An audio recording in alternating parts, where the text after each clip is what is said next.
विद्युत विभाग बोलेरो धक्कर जड़े मृत। बलांगीर जिला मुरीबाहालू टिक्रापड़ा रास्तार अंतरला ग्राम निकट में सोमवार विद्युत विभाग एक बोलेरो गोटे बाइक को धक्का देबारु बाइक रे थिबा 3 जन व्यक्ति अत्यंत गुरुतर होइतिले। सेमानक मध्यरु गुरुतर कुलमणि चूड़ा को रायपुर चिकित्साधीन अवस्था आज सकाळ प्राय 8टा समय मृत्युवरण होइतिबा परिवार पक्षरु जना पड़िछि।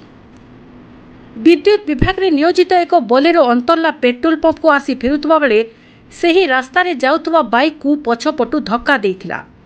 बाइक रे कंटाबांजी थाना सरपुल ग्रामर 3 जन व्यक्ति बलांगीर जेल को जने संपर्कियों को भेटिबाकू जाउथबा बेले घटनास्थल रे संपृक्त बोलेरो धक्का देबा फल 3 बाइक आरोही गुरुतर अवस्था रे पड़ी रहिथिले। बाइक आरोही सरगुल ग्रामर बुद्धिसागर बो, भजमन बो और कुलमणि छुरा।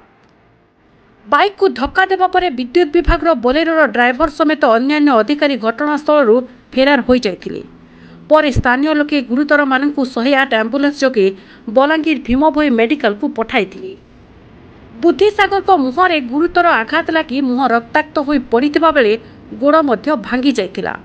अत्यंत गुरुतर बुद्धिसागर और भजमन बलांगीर मेडिकल रे जीवन मरण सह संघर्ष करुतबा जना पड़िछि। अन्य गुरुतर कुलमणि को बलांगीर रायपुर को स्थानांतरित कर चिकित्सा चलता बेले आज तांकर चिकित्साधीन अवस्था परलोक हो जाइछि। दुर्घटना रे बोलेरोर मध्य सम्मुख भाग क्षतिग्रस्त होइतिला। मुरीबाहाल थाना पुलिस एसआई दनार्दन ओराम पहुंची दुर्घटनाग्रस्त 2 गाड़ी को जबत करथिले। विद्युत विभाग पक्षरु मृत और गुरुतरଙ୍କ परिवार मानकु तुरंत चिकित्सा सहित सरकारी सहायता जोगाई देबाकू सरपुल ग्रामवासी दाबी करिछन्ति।